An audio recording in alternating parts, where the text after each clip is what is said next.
নমস্কার, সকলকে জয় গুরু জানাই।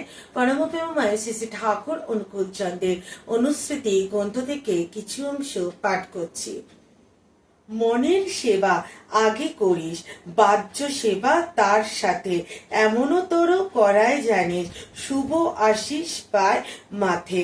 ঠাকুর বলছেন যে আমরা মনের সেবা, অর্থাৎ আমাদের মনেই তো ভালো মন্দ থাকে, তাই সেই মনটা যদি আমরা ঠিকমতো সেবা না করি, আমাদের প্রত্যেকটা মনে, প্রত্যেকটা মানুষের মনে যে কু আছে, সেই কুটা যখন বেড়ে যায় বা সেই কুটা যখন অধিক হয়ে যায়, তখন আমরা কোনো কিছুকেই আর ভালো দেখতে পারি না।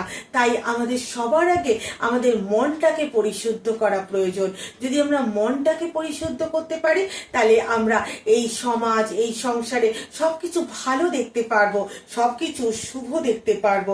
তাই ঠাকুর বলছে আগে মনের সেবা করতে।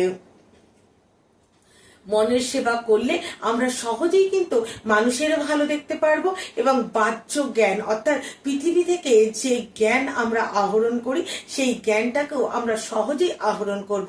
আমরা যত সহজ সরল হব, যত আমরা শান্ত স্নিগ্ধ হব, ততই কিন্তু আমরা জ্ঞানের অধিকারী হব। কারণ যে ভালো দেখতে পারে না, যে শুভ দেখতে পারে না, সে কখনোই জ্ঞান অর্জন করতে পারে না। তাই খারাপ আমরা তো মানুষ, তাই আমাদের জীবনে শুধু ভালোই হবে এমন তো নয়, খারাপও হতে পারে। তো খারাপের মধ্যেও যখন আমরা ভালোটাকে অনুভব করতে পারি এবং সেই ভালোটাকে যখন আমরা আমাদের জীবন চলনার সাথে জুড়ে দিতে পারি, তখনই কিন্তু আমরা আমাদের মনের সেই জ্ঞানকে, সেই বাহ্য জ্ঞানকে আমরা তখন আহরণ করতে পারি। তখন আমাদের সেই জ্ঞান অর্জনের যে পথ, সেটাই সার্থকভাবে আমাদের জীবনের সাথে জুড়ে যায়। আর ঠাকুর বলছেন এমনতর চলায় জানে, শুভ আশিস পায় মাথে। যদি আমরা এইভাবে চলতে পারি, তাহলে পরম ঈশ্বর সত্তার যে শুভ আশীর্বাদ, তা আমাদের মাথায় সব সময় থাকবে। তাই ঈশ্বরের আশীর্বাদ ছাড়া আমরা মানুষ জীবন কখনো এগিয়ে যেতে পারি না। তাই ঈশ্বরের আশীর্বাদ আমাদের প্রত্যেকটা মানুষের প্রয়োজন।